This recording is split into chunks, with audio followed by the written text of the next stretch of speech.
it's currently 11:56 p.m. on December 31st, 2023. I'm sitting here doing my college apps. That's how I'm spending my New Year's for 2023, which honestly, I feel really tired. I'm so sick of college apps. Okay, my Princeton interview just finished. Honestly, I think it went really, really well. He's kept talking about how I was really enthusiastic and he really liked that. He said that I was very articulate and I was very thoughtful in the way I spoke, so that's a good thing. But like at the same time, I kept stuttering and like the way I pronounced things just kind of got jacked up. So I don't know. I kind of shed light about my past, the extracurriculars I was involved with, how I think that shaped my perception of the world. I really emphasized how at Princeton I want to be part of a tight-knit community. We talked about anime for a little bit. He asked me for my recommendations. He asked for some book recommendations. Welcome back to the Roundup podcast. Hi, my name is Eva. Hi guys, welcome back to my channel. So my name is Eva. I'm a rising second year at Princeton University, planning to study neuroscience on the pre-med track. If I keep looking down, it's because I have written some notes and talking points for each part of Common App. The main thing that I want you to take away from this video is that college applications, they, in my opinion, are not successful without a narrative. I don't know if it's really talked about enough, but your context is so important in the eyes of admission officers. When I think of your context, I'm thinking of stuff such as like, what is your income bracket, or are you first gen or not? What's your race? What's your ethnicity? Where did you go to high school? You know, where in the world are you located? Ivy League admissions are need blind, meaning that while they're reviewing your application, they just don't know your family's income level. There are many different ways that students can kind of hint at what like tax bracket they may belong to throughout their college application. And then another piece of context and background, so your admission officers are not going to know your race or your ethnicity. When admission officers are reviewing your application, they have something called a school profile. Your school profile usually details information such as how big your school is, how many AP courses are offered, what ECs are offered, the percentage of students of your class that's like college ready. Again, by looking at things like that, admission officers are able to get a feel for the different opportunities that were readily available for you and how much you took advantage of such opportunities. A little bit about my own personal context. I went to a relatively large public high school in Texas, graduated in a class of about 510 students. For all the schools I applied to, I was not a legacy admit. I'm not a first generation student. I'm not low or high class. I'm middle class, and I am an Asian American. So why I think my context kind of helped me. First of all, my high school was not a feeder school by any means. I think I was the third student to get admitted into an Ivy League in my school's history, which granted it was founded in 2007, so I don't think it's that old. On top of that, my cultural background. So I am an Asian American student. However, within that, I am Nepali. I'm a Nepali American. Nepali students are, in general, quite underrepresented in Ivy League institutions, and in my high school, I was the only Nepali student. That again just adds another layer of context. Because of that, I may have navigated high school a little bit differently than other people who have had, you know, students that share the same culture as them. So it's details like that that can contribute to the overall narrative of your application.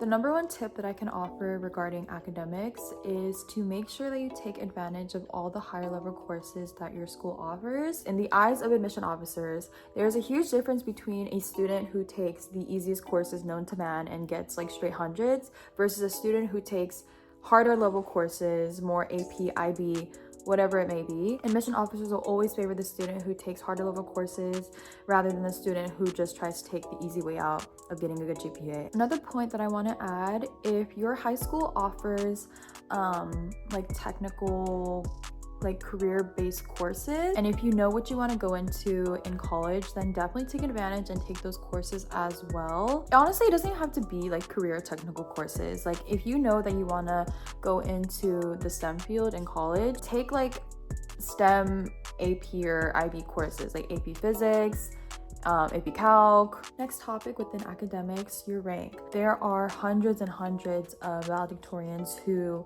are getting, yes, they're getting accepted, but a lot of them are also getting rejected from these Ivy League schools. I think the main reason why rank is not really like an end-all be-all factor of your admissions is because some schools, they don't even offer rank. Some schools, they have multiple valedictorians. Some schools follow the more traditional model of like they have one val, one sal. I have met so many people in my class here at Princeton who were not in the top 10 of their class and they still got in, you know? So all this to say that don't be discouraged if you are not in the top ranks of your class. Another point about, I guess, touching on rank and GPA, 1B is not going to ruin your application. Ideally, you would be making high grades throughout your whole, like the entirety of high school. But for whatever reason, if you do end up making a low grade in a course, colleges love to see an upward trend. So they would much rather see a student who maybe didn't perform as well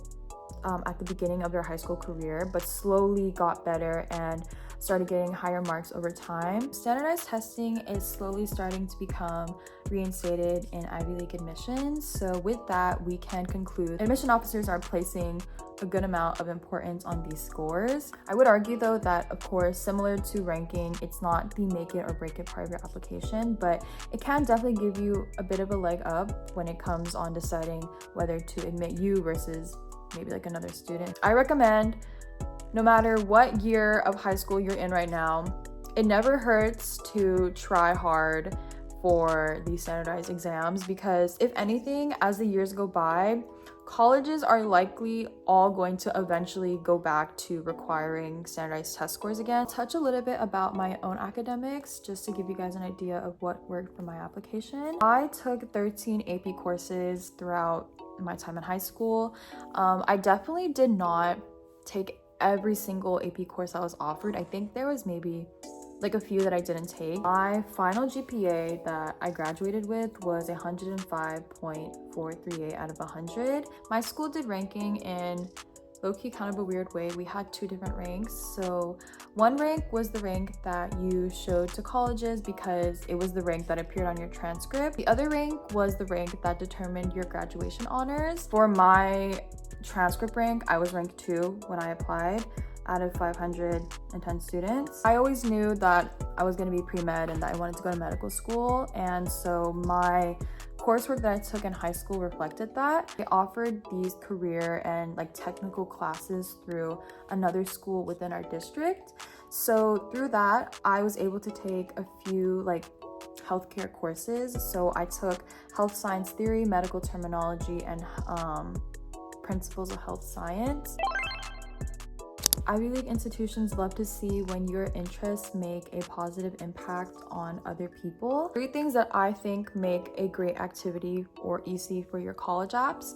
Number 1, I'm gonna keep saying this, but your ECs should all, well, they don't have to all tie together, but for the most part, they should tie together to craft your narrative. Number 2, your ECs should showcase your leadership skills.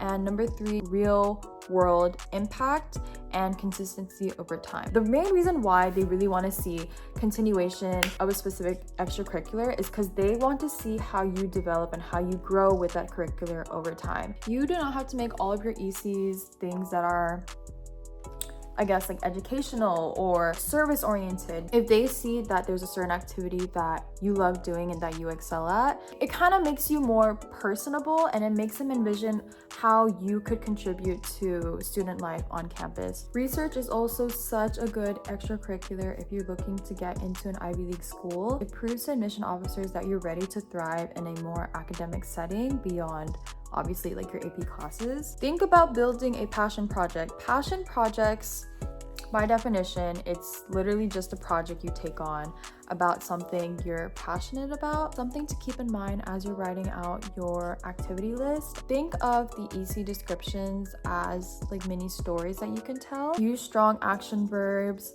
Use semicolon. Even though I just said think of it as mini stories, do not waste those characters writing out full-on sentences. Quantify everything. That is one of the most foolproof ways to get a pass on your ECs. Another opportunity to list some honors or awards that you couldn't fit. The reasons why I think my ECs worked was because my ECs were all ones that I had started early in high school and continued all the way down until I graduated. There were also activities that have helped thousands of people, and they were activities that truly did connect to, again, my overarching narrative of how I basically want to live my life by serving others. The extracurricular that I consider my passion project, a school org that I founded called Legacy Medical Society. Legacy Med Society could not have been what it was without my members, so I am forever grateful for them. One of the bigger initiatives within Legacy Med Society, we were able to collect about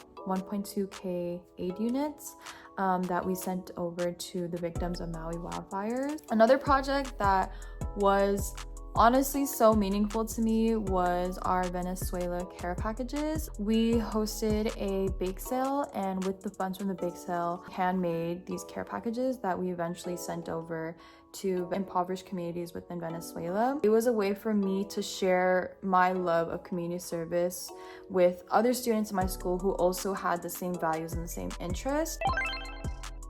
The main thing to keep in mind is Ivy Leagues, when they're looking at your honors or awards, they're looking mostly at how selective is that award. Try to explore extracurriculars that you know can offer you awards on a national or international level. Organizations like DECA, FBLA, HOSA, Olympiads are a great one. Scholastic Writing Awards, Olympiads, ISEF, Music Performance Rating, Language Honors, like AP Scholar with Distinction, National Merit, even like school awards. Like school awards can also add some depth to your award section if they make sense to your narrative. So some tips whenever you're writing out the awards and honors section of your application: make use of the characters they give you.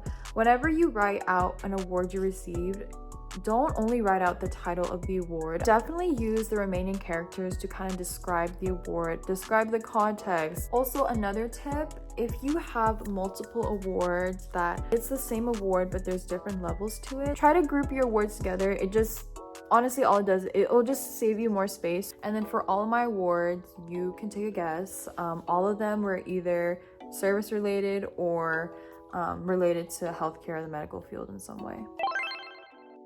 This is pretty much an opportunity for you to showcase parts of your identity that you aren't able to showcase through numbers or stats. Your essays are not supposed to be your resume 2.0. In your essays, make sure that you're not telling the story, but you're showing the story. The qualities that they're looking for, they don't want you to just state that you have those qualities. They want to see you prove how you have it through your writing. Using a lot of words that could appeal to admission officers' senses. Sob stories,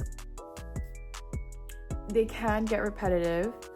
However, I don't think they are something that you should completely rule out. A big thing you have to keep in mind is you can only write a good sob story if you showcase how that specific obstacle helped better you as a person. That all can connect and tie into all the ECs you're doing.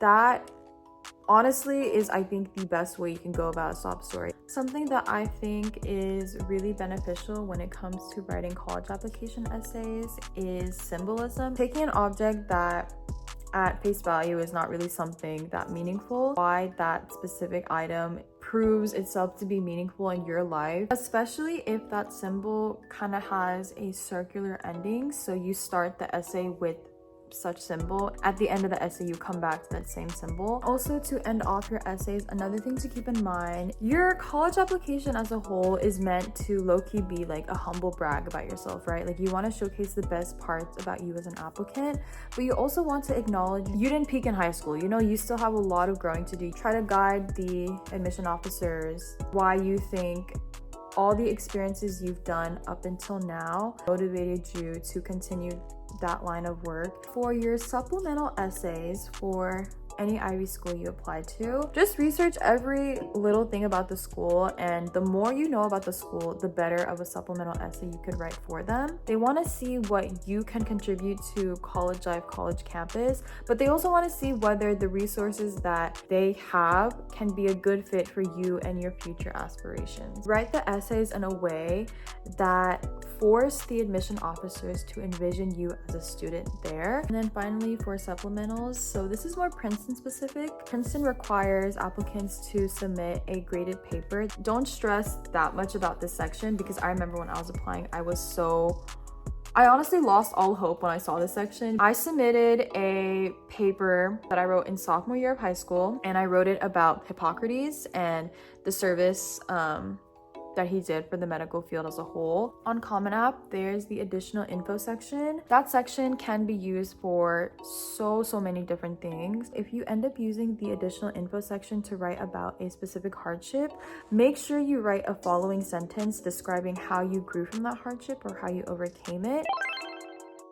Comes time to ask for your recommendation letters, make sure you ask early, because a lot of teachers, they usually get swamped. Teachers you pick is really important as well. You want to pick teachers who can vouch for your leadership, intelligence, for your kindness in and out of the classroom. How I went about recommendation letters was honestly pretty easy on my end, because I kind of already knew who I was going to ask. I had this one teacher, which I love her so much. She was my teacher for I think 3 years, because she taught multiple subjects. Legacy Med Society administration kept changing, and it ended up being my physics teacher who was my final sponsor for the club. He was able to write me a recommendation letter that could vouch for not only my academics and how I was in the classroom, but also my leadership style, how I interact with my members. It's just a way for admission officers to see whether you really are the personality that you portray yourself to be on your application. Hopefully you've already done this for your supplementals, but make sure you have the school well researched so that you can ask educated questions. And also, if they ask you questions about what you're planning or what you're hoping to do at that institution, you're not just gonna go blank.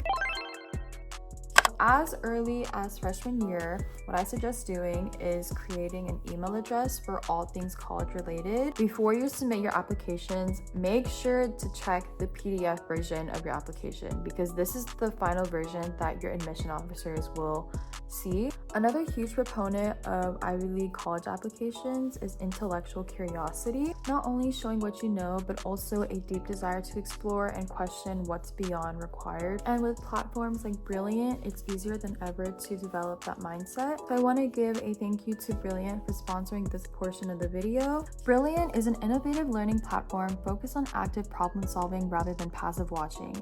It helps you become a better thinker and problem solver with thousands of visual interactive lessons in math, science, programming, data analysis, and AI. Each lesson engages you with hands-on activities that helps you build a deeper understanding of concepts from the ground up, a method shown to be 6 times more effective than traditional video lecture. The platform combines challenging problems, motivating daily practice, and competitive elements to keep learners engaged and progressing. Plus, all the content is developed by a team of award-winning educators and experts from leading institutions like Stanford, MIT, Caltech, Microsoft, and Google. Brilliant develops your critical thinking skills by focusing on problem solving instead of memorization. As you deepen your understanding, you also strengthen your ability to think analytically and creatively. Join over 10 million learners worldwide. To learn for free on Brilliant, click the link in my description or scan the QR code on screen. Brilliant's also giving my viewers 20% off an annual premium subscription, which gives you unlimited daily access to everything on Brilliant.